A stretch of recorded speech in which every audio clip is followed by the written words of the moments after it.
Hi, this is Frank Klepacki, and you're listening to the Scene Word Podcast.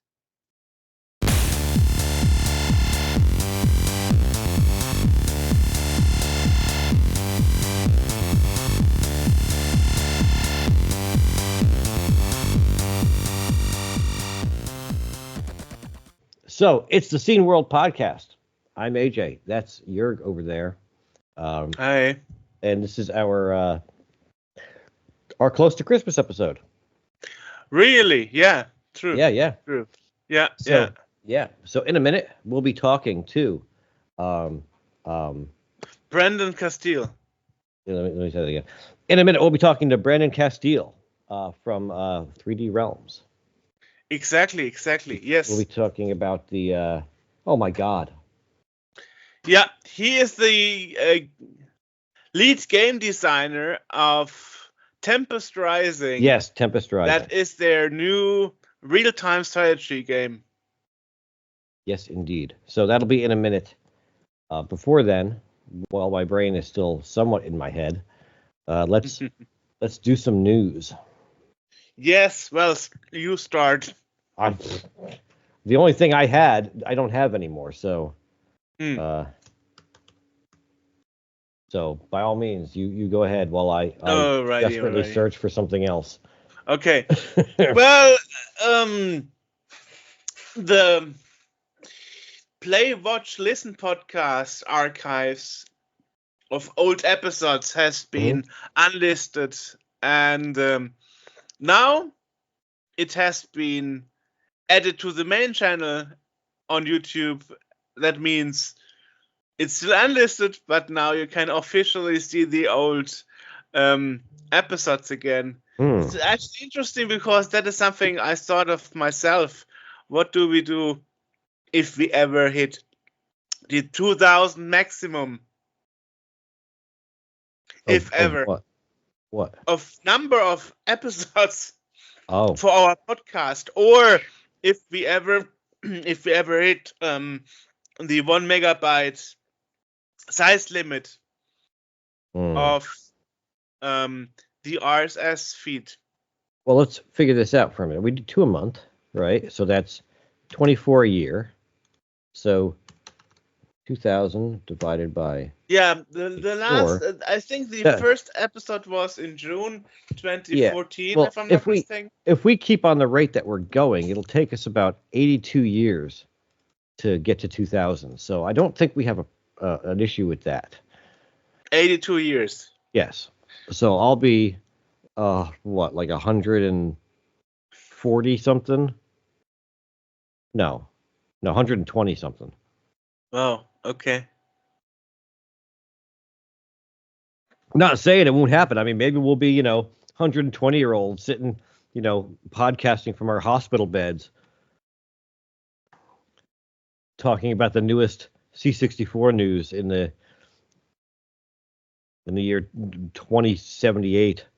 Ooh. Yeah. All right. So you see, it's very unlikely. Still, a lot of podcasts make seasons. We don't do that. No, it's easier just to do one at a time. Well, we're kind of making it up as we go along. We've gotten better at it. We've gotten a little bit more organized, sticking to a schedule now instead of whenever we happen to have a guest. But yeah. Yeah, well, but that also means it's more difficult now because you always have to make sure to get 2 per month. Well, yeah. We haven't had an issue. We're doing good. Yeah, sometimes in the last moment. It's not like in the beginning anymore when we had like so much of a backlog that we had recorded episodes for weeks and months to come. Right. That's actually not happening anymore. Yeah. But well, yeah. Well, I mean, anyway. Yeah. We are going on there. Well, anyway, next piece of news is A new C64 game has been released and can be downloaded for free on itch.io. It's yeah? called Sailortron and is a barbarian-like C64 brawler. Okay. Yeah. I saw that actually. Yeah. Yeah. What is it called? Soiled iron? Yeah, soiled iron. Yeah, soiled iron. Soiled I iron, was a right? little confused about that, but yeah. Mhm. Yes. Yeah, it looks And- pretty good. You know, Yeah. there was also a game released and on topic for, you know, when this is being released. Santa's Workout 4 was released by Vector 5 Games. It's an Santa arcade. Workouts 4? Santa's Workout 4. Yeah. Uh. The C64 game. It's an arcade puzzle game. So you have to send the link to that because Yeah. I don't have it here. I will send that to you. All right. Yes. There was also yeah. really quick. There was a God. Must have been. Oh, it was a while ago. We talked about a game that was being worked out, which was called Parallaxian. It was a. I think it had a kickstart or something, and. Oh yeah, a long time ago. Yeah, really nice, like interlaced graphics, and yeah. Apparently, they've released an early build of the game, which was back in March, evidently. Nice. But while they released that early build, the developer apparently discontinued it and is no longer doing anything on the C64, which is a shame because it had promise. It was a really cool looking game. So what is the platform it's developing now? None at all? I don't know what he's doing now, but I mean the game is no longer being developed by him. And you said it was a Kickstarter? There was a fundraising thing attached to it. Yeah, I remember because I don't think he made it, but it was released. Oh, okay. No, I'm sorry. A pre-release wasn't released; it was cracked. So. Yeah. Oh, and this is in the build. I'm looking at the CSDB right now, and the build is from March of 2023. So it's from last year. Yeah, it's a little old. Yeah, but they've just released it now in December 2024. So you'd think if they're going to go through the process of cracking it, maybe they could fix the thing, you know? Ah, too bad. And what was it? That crowdfunding thing?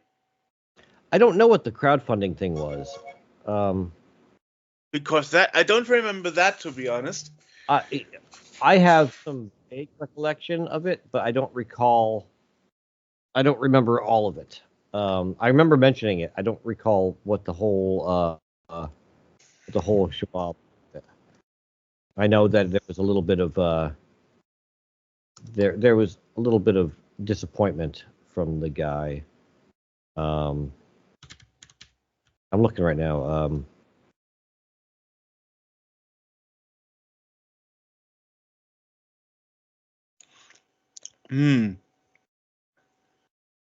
Okay, we mentioned it in the news section of episode 66. Yeah.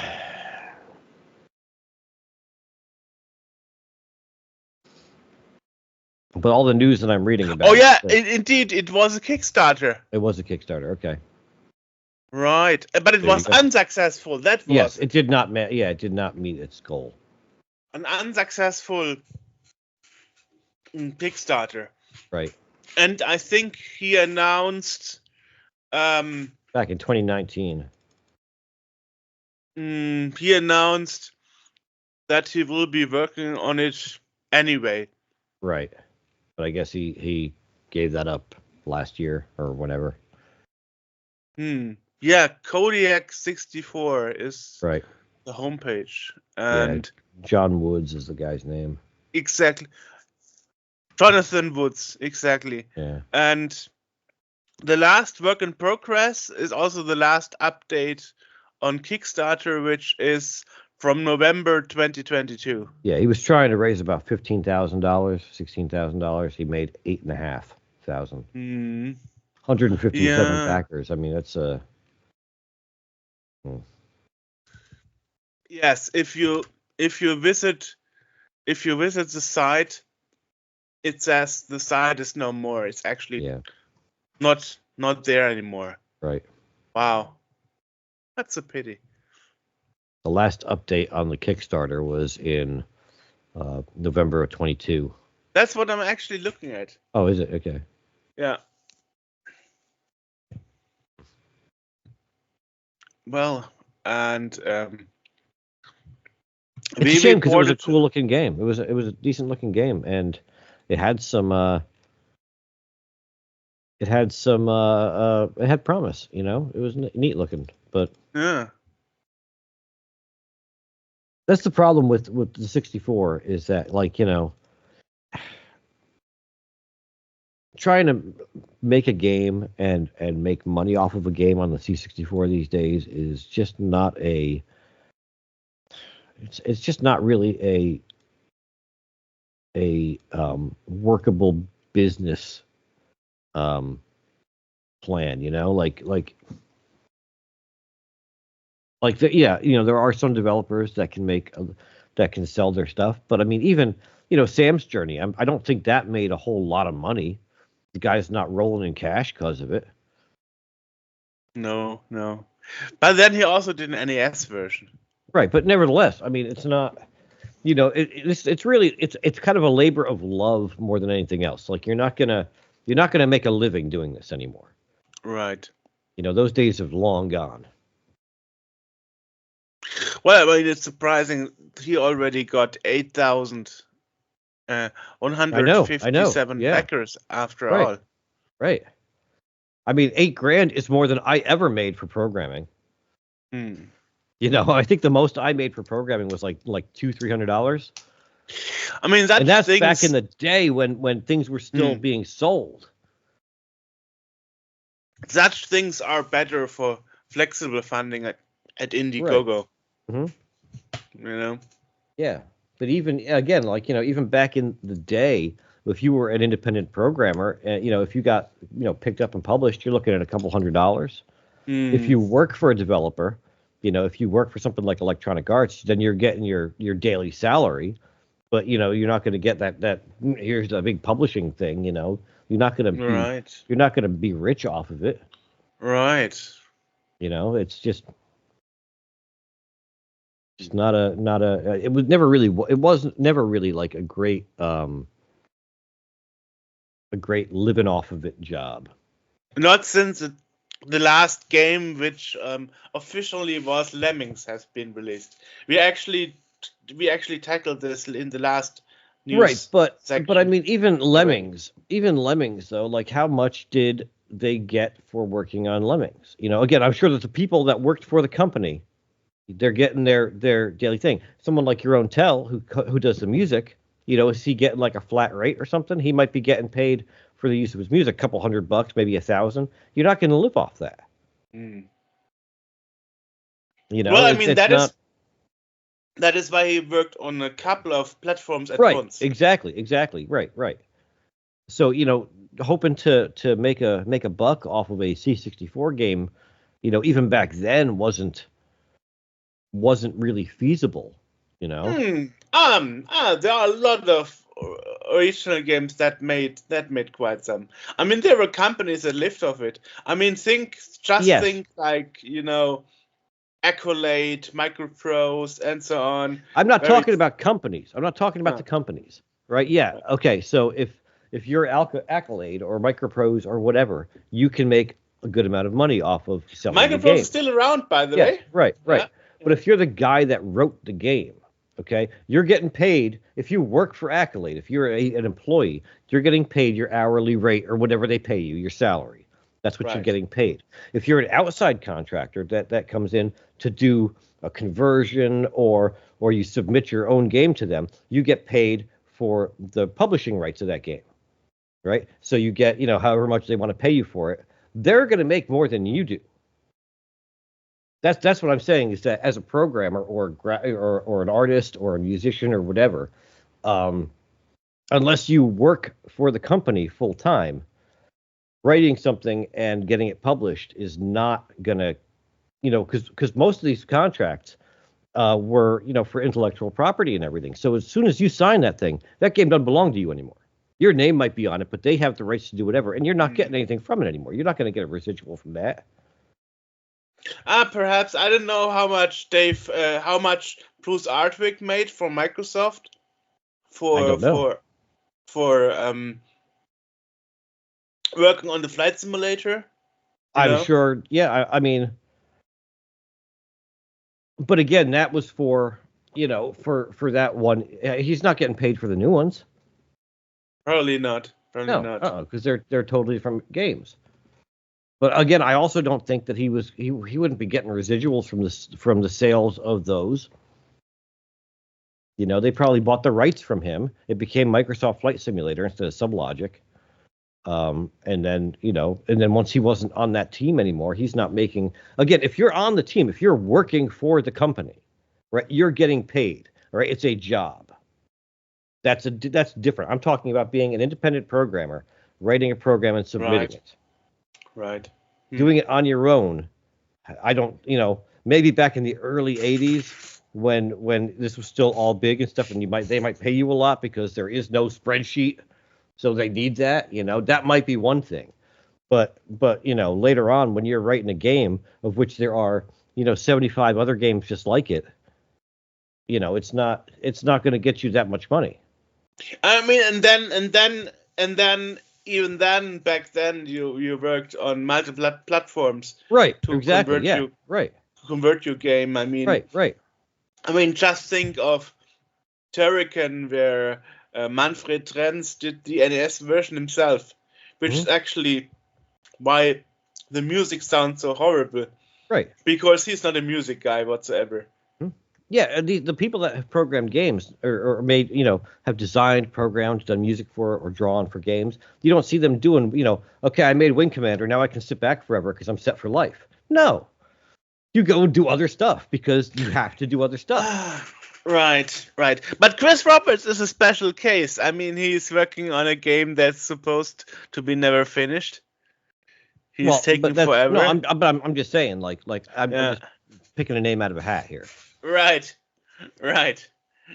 Because, Star Citizen, will it ever come out? We don't know. Yeah. But that's Chris Roberts, actually. Yeah. Anyway, speaking of games, Milestone, which actually is the studio in Italy that also has the MotoGP license. Okay. And also does the Hot Wheel games. They announced a successor to the 90s racing game Screamer. Oh, okay. Yeah.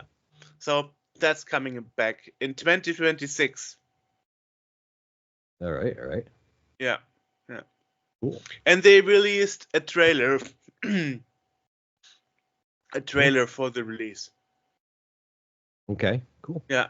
We'll put a link to that somewhere, or maybe we'll just stick it right here. Whatever. Mm-hmm. And last but not least, the last news I've got, the demo scene portal Bitfellas is back. Oh, okay. Bitfellas is also the news supplying portal for Puet. And they have been down for a few months. Okay. I know that because I always supply our podcast episodes to them. Right. And I couldn't because the site was down, so it's back up. It's good, nice. Good to know. Yes, indeed. And that's all the news I've got. Okay, well, that's all I got too. So awesome.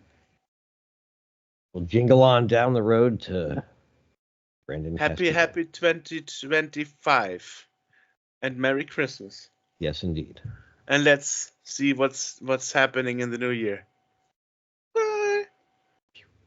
Today we have another interview with another guest, and we actually have Brandon Casteel from 3D Realms, and you are the lead designer of Tempest Rising. Yeah, I keep telling people if I'm dreaming, don't pinch me because I'm enjoying it. Wonderful. So welcome to the show. Yes. Yeah, I'm glad to be here. Glad to be a part of this. Awesome. Yeah, I mean, the very very special thing about Tempest Rising is, and that was actually transported early on, it's a homage on the Command and Conquer franchise. And yeah. No, I didn't want to interrupt. So certainly, Command and Conquer is one of our inspirations, but we're trying hard to kind of stand up as our own thing, as our own game. The Fred, the head of 3D Realms, and myself, we bonded over a mutual love of the original Command and Conquer and of Tiberian Sun and Red Alert 2, the classics. But we're trying to be more than just an homage to Command and Conquer. Obviously, but I mean, there has to be a starting point. I guess that was it. I mean, shortly after we interviewed Frank Klepecki, you actually announced, I think a week later, that Frank Klepecki is also doing the soundtrack for the music for the game. Who also did the soundtrack for Command and Conquer, actually. Yeah, we were really glad to get Frank on board. He was a great, phenomenal guy to work with. He's not doing the whole soundtrack for the game. He's one of 4 or 5 composers. I'd have to double check exactly how many we ended up with. But yeah, he was phenomenal to work with and a great addition to our audio landscape. Awesome. Yeah, perhaps I should mention a bit my relation for a second. It was actually the first game I bought when I was 15 in a Toys R Us in '96 from my own pocket money. So this was my relation. So it was very dear to my heart, and that's why I'm very happy that we finally do this interview. But perhaps let's start with the beginning of you a bit, if we may. What was your starting point in getting involved into computers, computer games, and finally working on Tempest Rising? If you can make perhaps a short roundup of your history to this. Yeah, absolutely. To this point. So I come to computers from my dad. My dad started out as a nurse in a hospital and ended up moving to their IT department. He's always loved technology. When I was a kid, he would take my brothers and I to computer shows at a local college, and they would have all kinds of gadgets and video games. I remember getting a copy of the original StarCraft there, but it wasn't a US copy; it was an international copy, so it had like 3 languages in the manual. And because of that my dad really being into gaming and technology when I was younger, that kind of started me on the path. And Red Alert 2 was a huge awakening for me when I was a young teen. I remember having Halo parties with my friends, and I'm off sneaking off into the corner to play Red Alert 2 on the computers instead of Halo. But yeah, so anyway, about 10 years ago, I was working in IT, and I realized that I wasn't super happy in my job. I was talking with this programmer friend of mine, and she was like, "Yeah, oh no, I accidentally stayed up until 2 a.m. writing some script." And I was like, "Wow, when's the last time I was that passionate about something?" And I realized for me, it was real-time strategy games. So in 2014, I started a blog called Wayward Strategy. That's still out there. I'm really proud of it. But from there, it kind of parlayed into some game design work. I've worked on a number of indie games, and the market's really volatile. So a lot of them, unfortunately, haven't come to light. But that kind of turned into membership in a think tank that 3D Realms were running for what ended up becoming Tempest Rising. And I guess they liked what I said, because after that they offered me the role. And like I said earlier, it's really a dream come true. Like, I am very, very passionate about real-time strategy games, and I'm very, very passionate about game design, and I feel so fortunate to be able to be a part of this. but yeah, that's kind of the the width and breadth of my experience and kind of what brought me over time to this point. Okay. And you said sometimes you would like to be pinched, so you never thought you would end No, up... don't pinch me. Let me sleep. Eh? Let me Yeah. continue on with the stream. Yeah, it's quite interesting. So perhaps we should talk about the differences mainly, because as you mentioned, Tempest Rising tries to be much more than the Command and Conquer franchises at the beginning, and one of the major differences I saw is you have FMVs, but they are not by actors but animated. And I mean, I was reading a piece of article recently saying that FMVs with real actors is kind of dead, because you need a studio and you need actors that are expensive. But on the other side, there is a genre reviving since the last 5 years, where you actually have FMV thriller games, mainly from Yeah. China and Japan, interestingly, and even I saw some games coming out from Ireland. So, what was your decision making in not, well, continuing the tradition of having real-time actors? I mean, Command and Conquer was not the only game that did that. There was also the series Act of War, who also had actors. So with Tempest Rising, with any video game, studio has to lean into their strengths.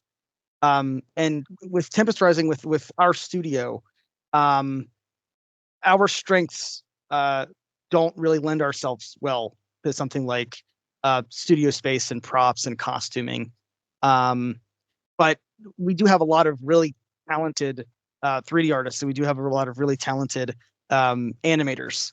So when we were presented the opportunity to use Unreal Engine 5 and its metahuman technology, that's where our strengths as a studio play. So I love seeing games that do this. There's a couple of indie games coming out that are also doing this, and it's in some cases it's one or two guys that are doing this themselves, and I love that. I think Dying Breed is a kind of an isometric and another homage to classic RTS that's coming out, and the lead developer is playing one of the characters himself, and he's doing all the costuming himself, and I love seeing that. But as a studio, we had to make the decision to focus on what we did well, and for us, we felt like that was a better bet. So that's pretty much what it comes down to. It was trying to stay with what our studio does well. Actually, interesting that you mentioned it, because 3D Realms is not really known for RTS games, more for first-person shooters or jump and runs. Not really for RTSs. So it's kind of a tapping into a new genre for this studio as a whole. So the way I put it, because I've had interviews kind of like this before, and what I feel like 3D Realms is about bringing classic gaming experiences back.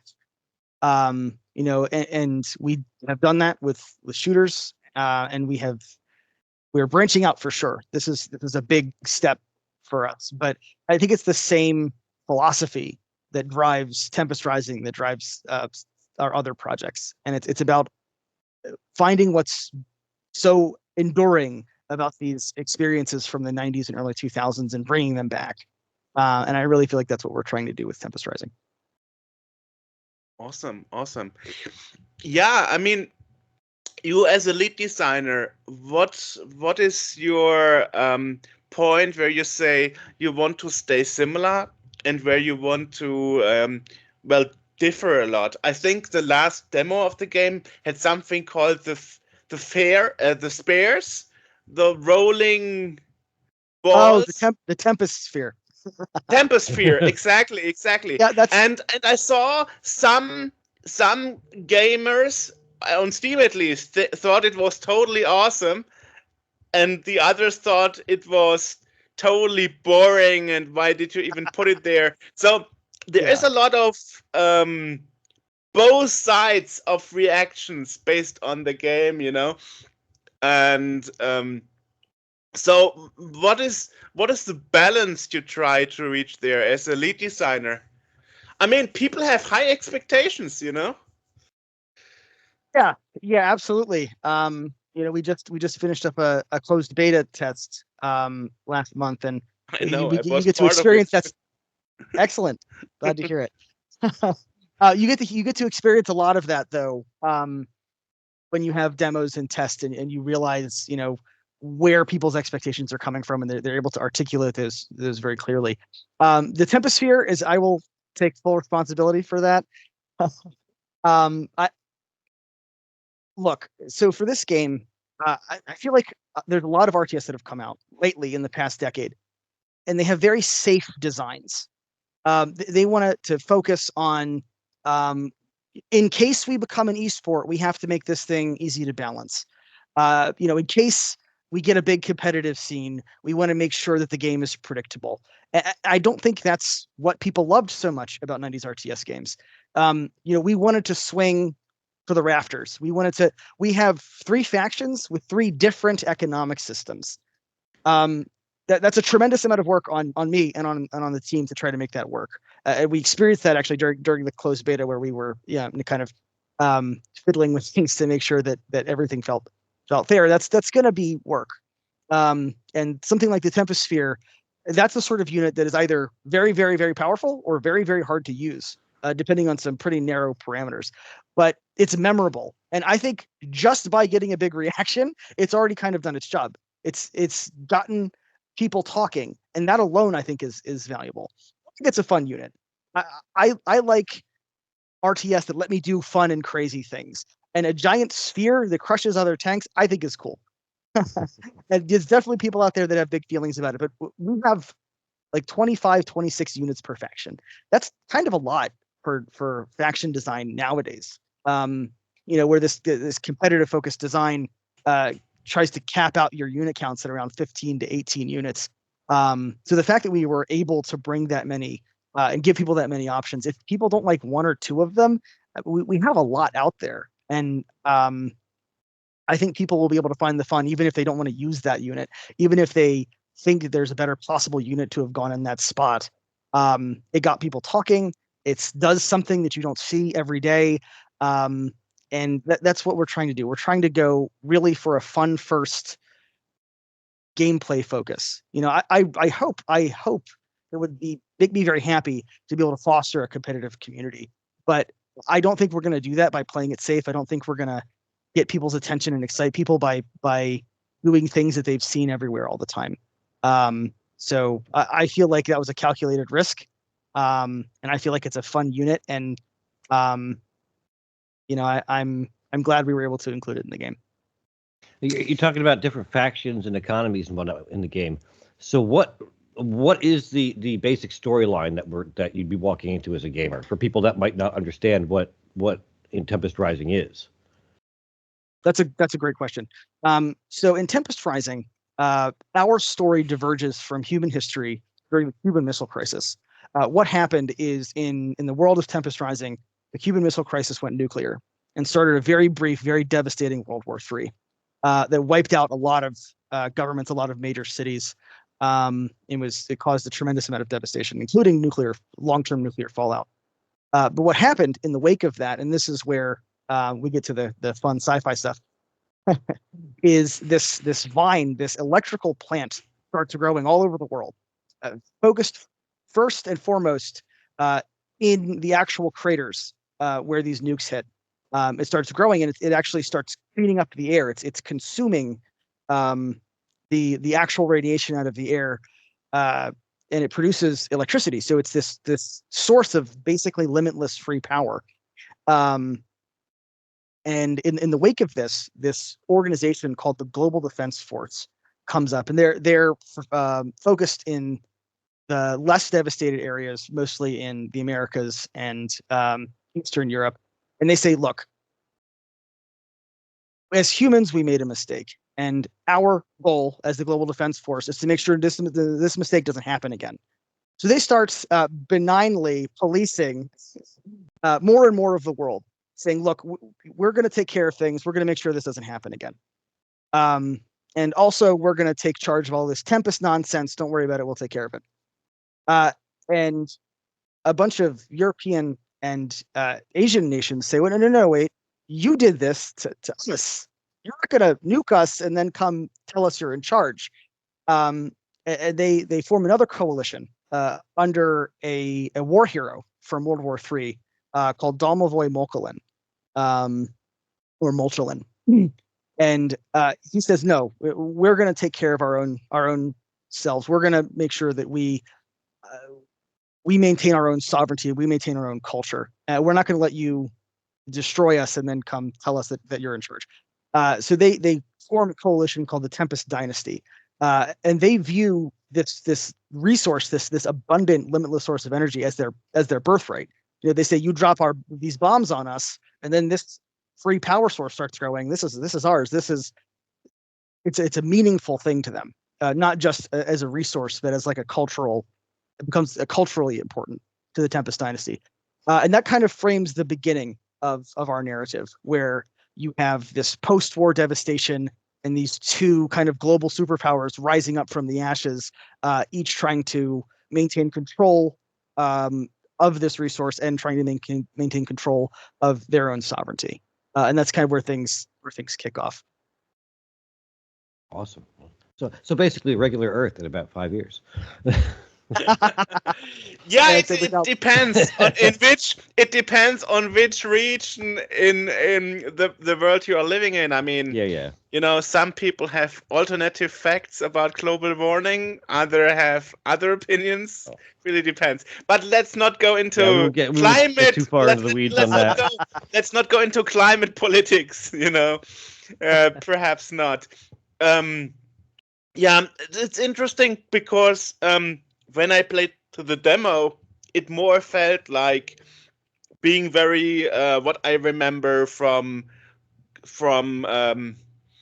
Command and Conquer 4 and 3. But you said at the beginning of the interview you were inspired by Red Alert, which is actually the second game in the installment in the series. So I wonder, will there also be like winter fights and indoor missions? I mean, I actually hated them because they were timer based, and I was like, holy moly, do I really want to go through that? So I don't know if you can talk about that, or if that is a secret. So I don't think we have any indoor missions, any indoor tile sets. We do have a couple of missions that are what you would call like a commando mission or a no-build mission, where you have fixed amount of forces and you've got to complete the mission with that. I don't think any of them are on timers. We do have a couple of segments that are on timers, but the main one I can think of is you have to defend your base for a certain amount of time. So I don't think we have any Mando missions that are on a timer that I recall. But I don't think I can go into too many details about the campaign, but I think that's all safe to say. So right. Can you say if you have any Rambo missions? I remember the first Command and Conquer had like a commando bot, and you had to make sure he doesn't die. And obviously the Soviet Union tailored installments had Tanya, Mm-hmm. So in Tempest Rising, we have these units called specialists, and there's 5 of them. Now, in Command & Conquer, I loved the commando. I thought he was amazing. And Tanya, and in Red Alert 2, you've got Yuri Prime and Boris. What frustrated me about them as a player is you hardly ever get to use them. They're way at the end of the tech tree, and they're really powerful, but they're really hard to get access to. So in Tempest Rising, like I said, you have 5. Each faction has 5 unique specialists, and they're kind of like commando units. They're a little bit like hero units from other RTS. But what we were trying to do is, first off, you get them a lot lower, most of them a lot lower down in the tech tree. So you've got these fun units that you can do special things with that are army. Some of them do army support stuff. Some of them are like snipers. But you get a lot of different options. And in the campaign, you get to play around with all 5 of them. And we have units as varied as the GDF have a hijacker that can temporarily take over enemy vehicles. Not infantry, so she's vulnerable to being countered by infantry, but she can take over enemy tanks. And then the Tempest Dynasty have a unit called the Commando, and she's invisible unless she's attacking, and she also has an airstrike that she can call in. We call her like a mobile support power. No. Because she could drop this airplane and it blows up a bunch of defenses, and then you can assault with her. So we have a lot of these different units that you can do different things with, and in the campaign, they're named characters, and in some cases, I think you would lose the mission if they died, but they're more powerful. They're more like a commando unit. They're more powerful than your average infantry. And then in multiplayer, we have a different experience for them, where you have the comms officer in the campaign. There's just one guy, and he's the comms officer.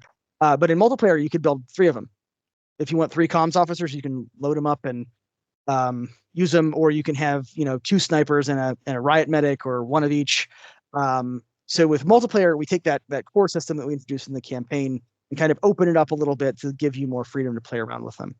And I think I've lost the thread of your question a little bit. So wow, that's very detailed. Yeah, that's very detailed. Yeah, yeah. Well, so it's good to know that you say there's a lot more variety than what you have in other games. Well, perhaps let's speak a bit about mission design and consequences. I mean, especially Command & Conquer in its lifetime of the series, unfortunately had some censorship.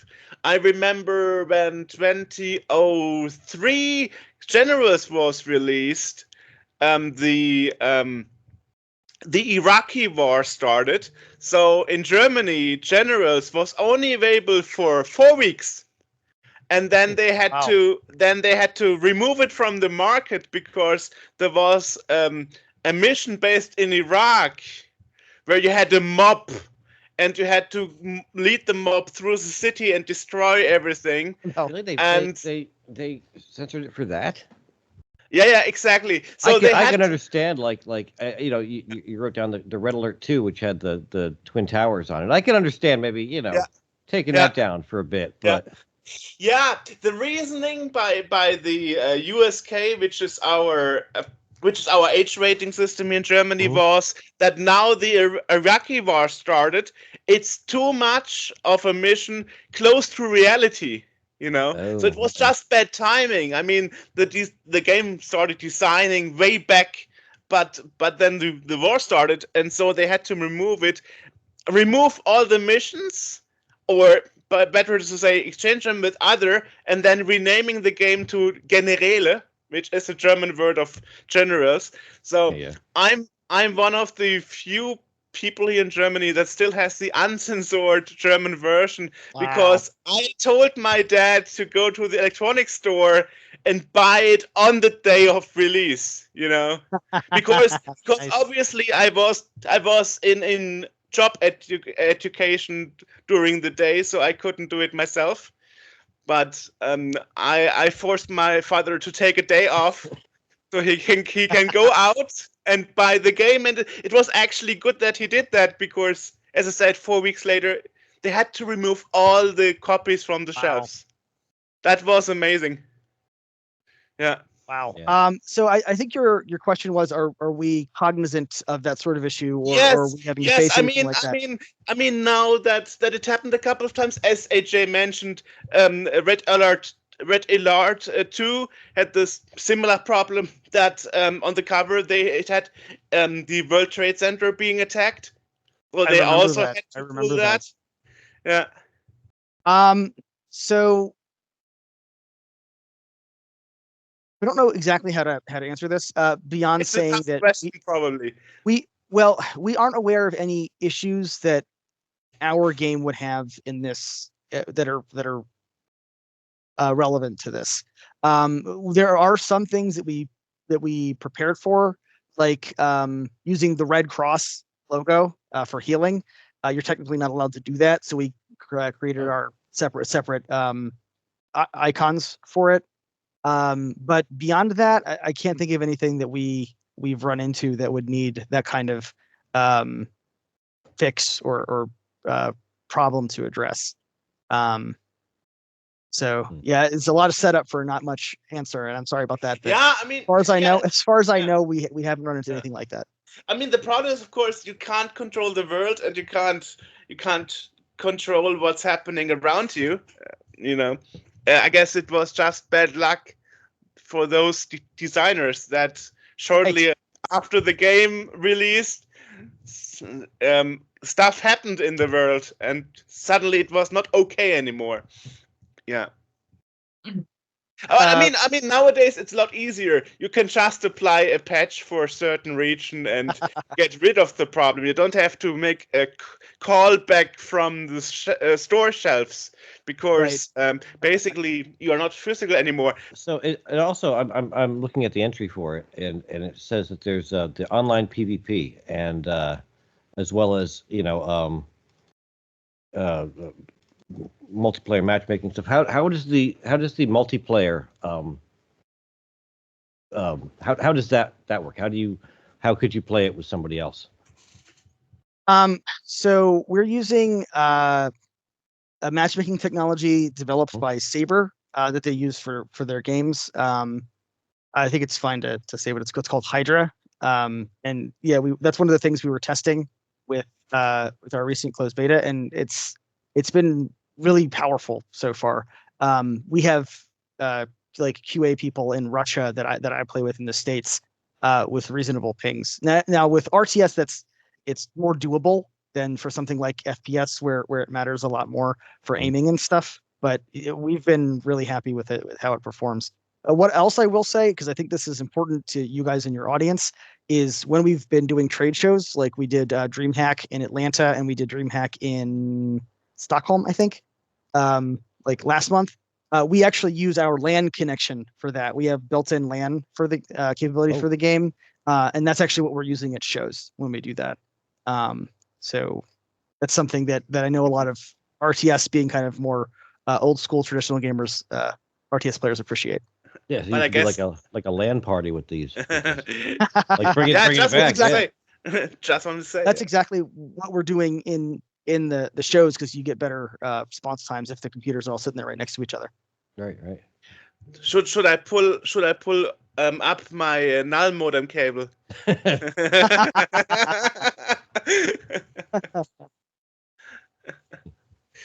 Yeah.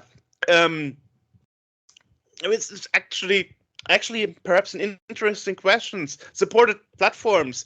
I remember that for Command & Conquer, for example, input, so gamepads and stuff for console releases were a big issue because RTSs are mostly best controlled with mouse and keyboard. Do you plan it? I don't know. Do you plan a console release? Switch, PS5, Xbox? As far as I think I'm able to say right now, we're just looking at a Steam release on PC. Okay. So if something like that comes down the line, it'll come down the line. And right now we're just kind of gearing up toward our big Steam release. That's good to know. So you're not prepared for the pain of alternative input schemes. Yeah, I think that's good. That would be a whole separate thing with a separate UI. Like with Command & Conquer 3, they have a whole separate UI with the circle menu that they did for that release. And yeah, we're really just focused on doing this thing right for the core audience, the PC crowd. Awesome. Imagine playing one of these games on a console. That would be painful. I actually really enjoyed Halo Wars and Halo Wars 2, and I still have Command and Conquer 3: Kane's Wrath on my Xbox Series X downstairs. Yeah. So you could do it right, but it's really, really hard to get it right. Yeah. I've always been a computer gamer, even if it's like an old, C64 or something. I like that kind of, like, a full size keyboard full of things to hit. Right. When you gotta figure out like the console thing, it's like you gotta push buttons, and I'm not good at remembering any of that. I've got a PS2. That's the newest I've got because I'm old. Yeah, People I also always think I'm on Minecraft all the time because my kids sign into my Xbox account, and they're like, and my friends are like, "Why are you always on Minecraft?" It's not me; it's my kids.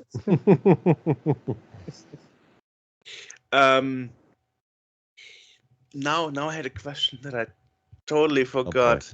Throw them off. Never mind. It will return. Never mind. It'll come Wow. back to you.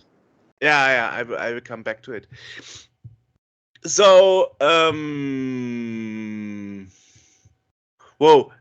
We broke his brain. We broke Jörg's brain. Oh, Lord. Yeah. I totally lost track now because I had this question that I wanted to ask when AJ is finished making a statement, and now Right out of your head. I totally lost it. Anyway, back to my question. My question was that in the last 5 years, as you mentioned, a lot of RTSs have been released, and a lot of them are actually pretty similar and are just IP based, like Starship Troopers Terrain Command, or the latest Terminator RTS. So it's a lot of the same sauce, kind of the same gulag of RTS games. And I mean, there are also a few attempts like Crossfire Legion, for example, and I saw that a lot of people that look forward on the Steam forums for Tempest Rising worry that it will be too much of the same. So perhaps you could tell us a bit what you are proud of and what you see is the major difference of your approach compared to what has been out there for the last 5 years. As I said at the very beginning, you don't want to be a homage to Command & Conquer, but doing your own thing. So I guess you had a look at those games I mentioned and saw what I was talking about. We started developing Tempest Rising before I think either of the games that you mentioned were announced. Oh. Yeah. We started working on Tempest Rising. I was brought in, I think, in 2019 or 2020. And I wasn't brought in for the very beginning. I was brought in to develop as part of the pitch for the game. But yeah, so we actually started. I think I had someone ask me this in a different interview, if we were inspired by the Command & Conquer remaster, and we were actually already working on the game when Command & Conquer remaster was announced. So yeah, this game has deeper roots than than some of that stuff. But Tempest Rising is a game that comes directly from the love of the genre. This wasn't a business case or something to use an IP, an excuse to use an IP. This is something that we sat down, and I think Fred has wanted to do this forever. This is one of his dream projects that he's always wanted to do. But, and I was actually saying this to someone else earlier today, my number one played game on Steam right now is Tempest Rising. And it's not just because I work on it. I go into the game not just to test new things or to see if I can find bugs or something, but just because I enjoy playing it. I'm in this game every day because I think it's fun and because I'm passionate about this game. this is a game that's specifically set up because the people making it love RTS and love this kind of game. And I'm not saying that other RTS don't do that. I don't know whether or not they do. I'm sure the people that make these other games also love their games. But this project was born right out of that. This is a deeply meaningful game to me personally. I'm not here trying to formulate an RTS formula that I think is going to be addictive. I'm making the game that I want to play. I'm in there every day trying to figure out for myself how to make this game better. And like I said, I don't think I'm unique in that. I think a lot of people make games and are in game design and development just for that very reason. So I don't know that makes me specifically unique. But this is, to me personally, this is a product second. This is the game I want to see out in the world first. So I think I lost track of my train of thought a little bit. Can you No problem. No problem. Yeah, I mean, I didn't want to sound negative. I mean, not all IP games, not all IP-based games are horrible. I mean, just think about RoboCop Rogue City that was released a year ago. It's one of the best RoboCop games that they ever did. So not all IP-based games are horrible, and I didn't mean so, but I just meant they are pretty much a lot of the same. You know, it's just like change the IP and. You know, and in many cases they are even done by the same studio, so it's like you know where you're coming from, you know. So it's good to see that a company like 3D Realms, who is not known for RTSs, is doing a vanilla approach with their own ideas coming in, you know. We really want to get back to the roots of why people love these games in the first place. There's a lot of flowery talk out there about the next big thing and trying to find ways to improve and iterate on the genre. And we're boldly out here just saying, we know people that grew up in the 90s and 2000s love these games, and we want to preserve what people love about the games that they experienced in the 90s and early 2000s. There are things we're trying to do. One of our graphic designer, our lead graphic designer, he came up with a system that I think was in the latest demo, where when units get a status effect on them, it puts a little icon over their head, and it's got green if it's a buff and it's red if it's a debuff, and it goes away after a second. People responded so well to that, and it's such a little thing. It's just saying, you got a status effect, you know what the status effect is because you see the icon. And it's not a big system that's designed to revolutionize the whole genre. It's a little thing that helps people who are playing understand what they're doing better. So we're trying to do stuff like that, for self-aggrandizing reasons of trying to make the next big thing, but just because, you know, we're playing this game and we say, oh, well, what if we did this to make it easier for us to understand what's going on in the game? Then that's the thing we're trying to do. We're trying to first and foremost craft a good ground level experience. We're trying to tell a good story. We're trying to make it look good. Basic things that we think getting the foundations right is really important. That's what we're trying to do.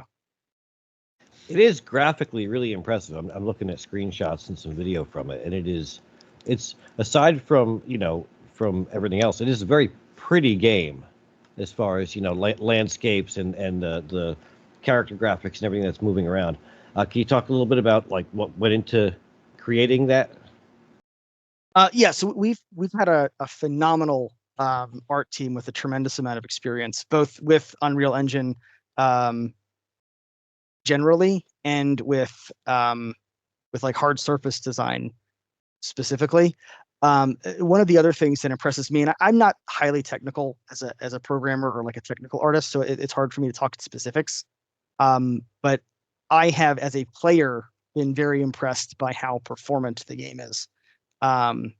It's not necessarily, and again, I can't talk too much about like tech specs or anything like that, but for the hardware, I'm running a mid-range gaming laptop, and I get consistently above 60 frames per second on 4K, 1440p, the one 2K? below 2K, yeah. 2K. It's like 2550 by 1440.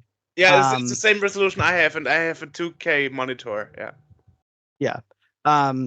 So, and again, I'm not highly technical. It's hard for me to talk specifics about any of that, but our art team is trying to take advantage of what Unreal Engine 5 offers in terms of handling the graphical load we're putting on it gracefully, and I think that shows. Another thing that constantly blows me away is the models that you see in the cutscenes are the models in the game. It's the same model. Oh, really? Yeah. Okay. Yeah.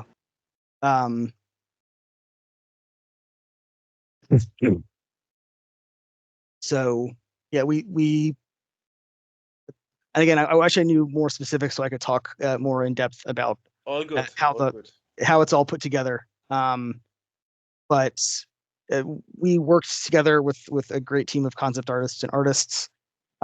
It's actually something I think, and I think this is fair to say, we've had to iterate on, because a lot of our team came from an FPS background, and designing things to be looked at when you're looking at them directly is different than designing something to be looked down at. So we, for some of our older demos, we had people saying, it's hard telling some of our infantry apart specifically, and we iterated on it since then, including I think in the most recent demo, where we've been resizing things and trying to change the color palettes of some of our units to make them stand out from each other a little bit more. Interesting. Yeah. Sorry about that. But yeah, was there anything else about the arts or talk about? Well, I would like to know, because you mentioned that you want to bring back what was great about the early 90s RTSs, and what came to mind, of course, were two things: the stupidity of the AI and the tank crash strategy, where you would just produce a lot of tanks and then overthrow the enemy's base. I remember I loved that as a teenager. So I think our skirmish team that's handling our computer players, our computer opponents, is doing a phenomenal job. We don't have a cheating AI at this point. It just uses its resources very efficiently. It knows when to. I literally wrote 80 pages to pass off to the skirmish team about what should happen if your units are going to be crushed. And so it'll run them away. It'll actually try to run them. If it sees you coming at them with a tank to crush them, they'll all run in different directions. And it's the player, the computer player, is selecting the units and moving them to do that. If it knows that it's going to lose a fight. So you stopped at explaining how much better the AI is compared to other games? I don't want to say so much better than other games, but I mean, let's be honest. Command & Conquer was known for his stupid harvesting pathfinding failures. Like where it wouldn't move away when it was attacked. Like, yeah, destroy me, here I am, So some of that's inbuilt unit behaviors, and some of that's handled by the computer player. I wouldn't say that our harvester AI is phenomenal. It's not. I think we do a good job with it, but I think there's still some rough edges that we're ironing out. What I will say is that I think right now our overall harvesting system, we're very proud of how smooth it is. The key ingredient of that actually is we allow harvesters to clip through other units when they're working, and that has saved a tremendous amount of headache. There's a little loss in realism for it, but man, it goes so much smoother. And they line up outside of the refinery, nice and neat. There's no log jamming. They wait in line for each other. So we've put some work into making that feel smooth. And of course, with our three factions, we actually have three different harvesting systems. So the GDF have a refinery and it has harvesters, and you can crane harvesters out of your vehicle bay, and they go right to work, and they go to the closest refinery. And the player can choose, what their divide they want between refineries and harvesters. With the Tempest Dynasty, they have a unit called the Tempest Rig that they produce out of their machine shop. And that unit goes and it unpacks next to a Tempest field, and it has its wheels kind of roll out, and they become little harvesters for it. So you can roll it out wherever you want. And there's a lot of flexibility to that system, but you don't have that granularity. So with the Tempest Dynasty, you have to make the conscious choice to either have multiple vehicle machine shops, or you have to kind of prioritize what you're putting out of your machine shop in order to not kind of fall behind in the arms race. And that's intentional. It's supposed to be something that they think about more. They also have little levers they can pull to tweak their economy. They have this system that's run out of their construction yard called plans. And one of their plans is the logistics plan, and that increases harvesting by 20%, makes buildings produce 20% faster. But they also have a Marshall plan that causes units to attack faster and have a little bit of extra damage resistance. And their third plan is the security plan, and that gives their radar dishes larger sight range, which makes it easier to see when attacks are coming in. And it gives a discount on units. You get a 5% discount on every unit you train. Wow. So the idea is the players constantly going in there to fiddle. Okay, am I falling behind on harvesting? Well, I'll switch on the logistics plan. Well, am I falling behind on unit production? I'll turn that off and I'll turn on the security plan. And then I can catch up a little bit with units to make them cheaper. Am I going to be in a big fight? I turn on my Marshall plan. The Marshall plan also enables an ability on some units called Tempest Dynamos, where they take damage over time, but they attack 50% faster. Perhaps a good question, because I remember when in between the series of Command & Conquer, they changed the way upgrades work and the different levels and different requirements you had. What do you bring to the table for the youngsters, the TikTok generation that has no patience to learn? Every time you say the word youngsters, I die a little bit more inside. The use. Yeah.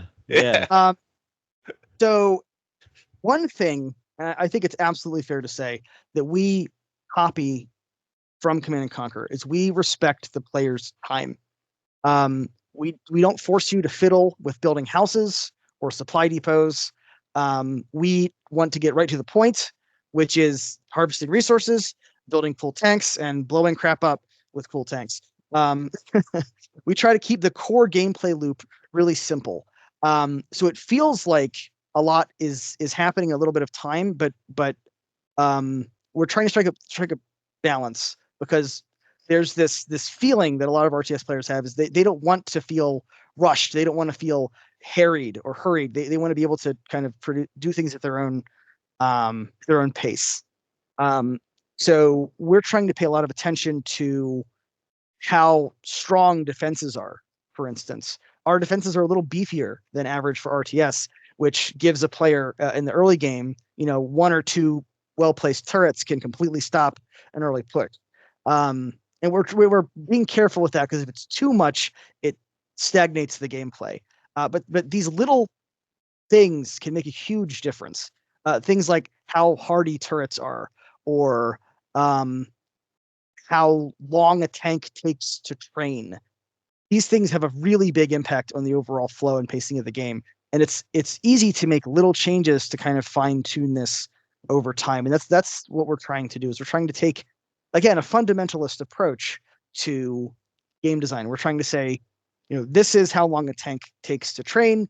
This is how long the game has been going on. It's just kind of basic level stuff, and doing that right really improves the feel. So we're trying to again look at the fundamentals, look at the baseline, and try to do that right. And I think that makes a really big impact on how the game feels. Interesting. So the summary is you don't try to overwhelm the players with too much logistics behind completing a level by doing tech upgrades over and over. Right. I'm sorry. So your question was specifically upgrades and tech path. So we have a system called doctrines. It's a menu. It's not located inside of building. So you go into this menu and you pick a doctrine, and it researches in the background. And then when it's done, it improves your experience in some way. And we've got them broken down into 3 trees or 3 paths. And you can pick and choose as you go down from the paths to specialize your gameplay in a certain specific direction. So for instance, the GDF, the Global Defense Force, they have the comms branch, the logistics branch, and the intel branch. So comms is kind of like special forces, stealth, it's drone tech, it's buffs. Their logistics is about economy, support powers, mobility, and then intel is kind of their hard hitters. The GDF also has a specific resource unique to them called intel, and this branch kind of improves your interactions with that system. So the GDF have some really powerful abilities and units they can call on. They have an N-tier unit called the Scrambler. It's fast. It can stealth. It can attack air and ground, and it has an ability that will shut down enemy buildings in an area, and can also instantly kill groups of infantry. That unit costs intel to train, and its ability costs intel to use. So if you're training that, then that's taking away your ability to do other cool stuff that you may want to do elsewhere. So a lot of GDF play at the high level in the late game is kind of juggling what they want to do and mediating it through this resource of intel.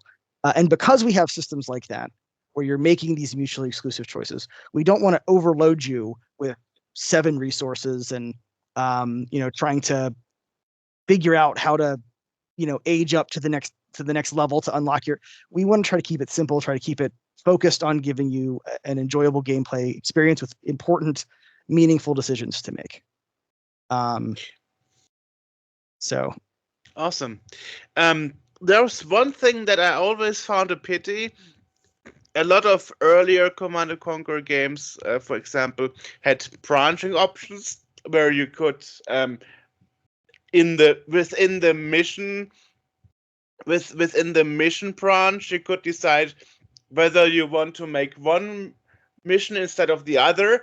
But if you failed completing a mission, you had no choice, you had no chance to return and go the other branch instead, other than loading an old save game, and that was before autosave.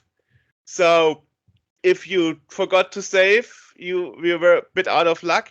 I wonder, because that's actually a feature a lot of recent RTSs don't have anymore. You have this hardwired succession of missions. You no longer have a branching option to attack either one country or the other. And I wonder, did you have any thoughts about that? I don't even know why it became out of fashion to make different branches of different ways of beating a game. So this kind of goes back to what we were talking about earlier, where It's something we would have loved to do, but for this game, it, going too fancy with the campaign started getting confusing for the developers, started getting expensive. So we wanted to try to focus it and streamline it. So our campaign, we have two campaigns, and they each tell a parallel story. It's the same sequence of events, but you might like in one campaign you hear about something that happens in the other campaign. So where there are RTS that have multiple campaigns, and either they take place like in StarCraft, you do the Terran campaign and then the Zerg campaign, and those events happen after the Terran campaign. Or in some of the older Command and Conquer games, if you play through the Allied campaign, what happens invalidates what happens in the Soviet campaign and vice versa. Our campaign is the same story that you're looking at from two different perspectives. So the same overall story happens, but you're playing through different parts of it depending on which campaign you go through. I like replayability, and what we try to do in Tempest Rising is as you play missions, you gain a resource called requisition, and you can spend that on equipment that you can equip to yourself as a player, take into the next mission. So the idea is that you're able to tailor your experience. So there might be one piece of equipment that allows your infantry to heal over time without being healed by something else. Or there's another one that gives all of your fire weapons a napalm to damage over time. So you can choose to bring some of these into battle with you to kind of tailor how you want to play the next mission. And you can swap these out mission by mission. So we're trying to increase replayability with that. And also in multiplayer, Doctrines is a menu, and you click a button and it researches, and then you can click the next one and it researches. In the campaign, you get 1 point after you complete each mission. And that point allows you to unlock one doctrine. So every level, you get access to one more doctrine. So while our campaign is telling the same story, we're hoping to foster replayability through these two complementary systems of your requisition and equipment and your doctrines that you can kind of switch up how you're playing and how you choose to approach each mission. Now you say for this release you don't consider it to make branching within the same campaign. That means for the future, perhaps the DLC, you could consider making branches, because I have to admit I quite enjoyed that of games to have the option, because sometimes you are stuck in the mission, and for the life of it, I can't beat it. And I was always happy when it's like, okay, if you can't beat this mission, you have a branch, go to the left, do the easier mission instead, and you can still progress in the game.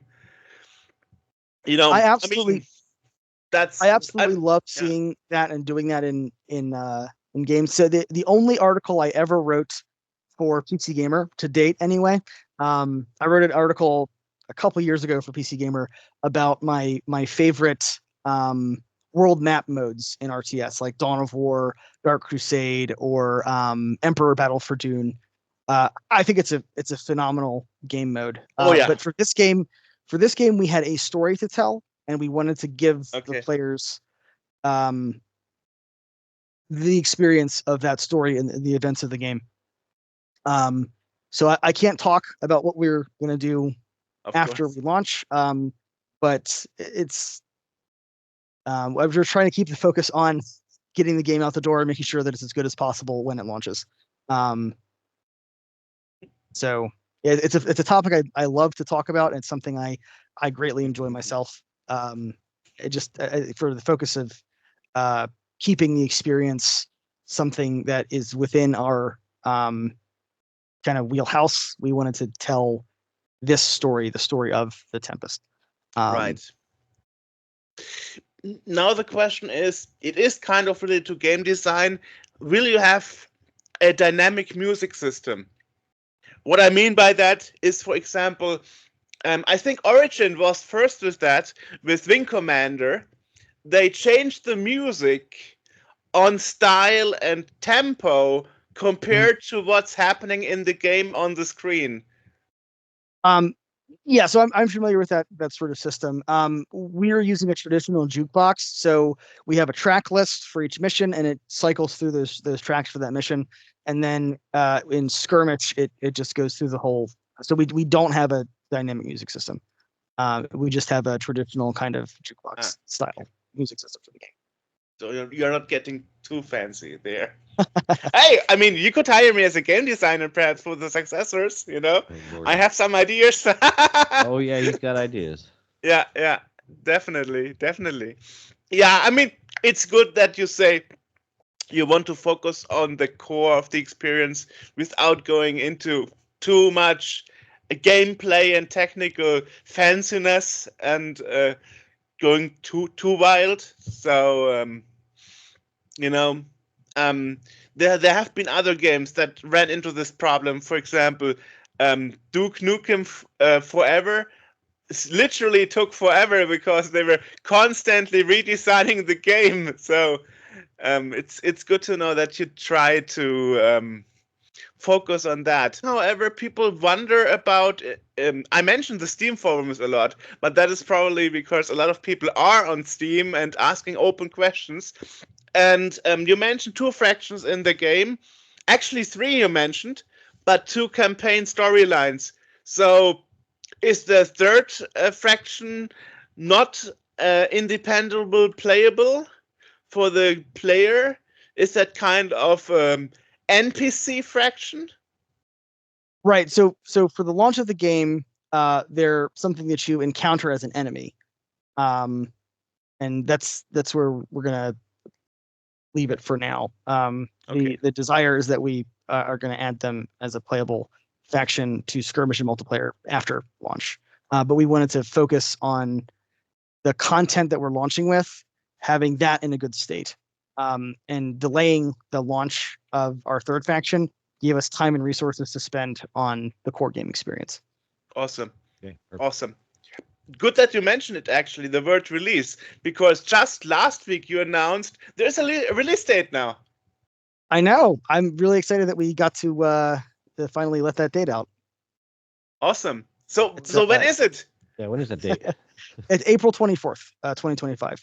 So awesome. It's like 5.5 months. Beautiful. And is that certain, or we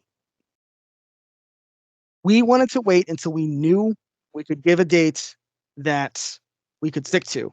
That's why last year when we delayed it, we did not provide a date or a window, and we didn't want to push back again. So we had our initial date, our initial time frame, and we said, you know what, we're going to take extra time to do this right, and then we left it at that. And now that we have a release date, that is the date that we're going to, who knows what could happen, but we are putting that date out because that is the date that we are confident we're gonna meet. So you don't want to have another cyberpunk event or something. You know, obviously, yeah. Well, yeah, so where can people go to find out about Tempest Rising? Exactly. Yes. So our website tempestrising.com has a ton of info on it. Every unit, every structure, our tech trees, but also it has news. So you can go there, and that pulls right out of Steam, all the news right out of Steam. You can also wish list us on Steam, and whenever we post an update, it'll come through there. But those are pretty much the primary places. I'm active on our Discord, the Tempest Rising Discord, which you can find on tempestrising.com. There's a lot of team members, the QA and our producers and stuff that are also active there, as well as our community management team. Trying to think. So tempestrising.com, Discord, Steam, and Twitter, X. And Blue Sky, I saw. And right? Blue Sky, yes. I was about to mention Blue Sky as well. Yeah, we have a Blue Sky account as well, if you're on that. Yeah. But yeah, so lots of places, I think. Right. We'll put links to all of that in the podcast description down there somewhere. I appreciate it. Awesome.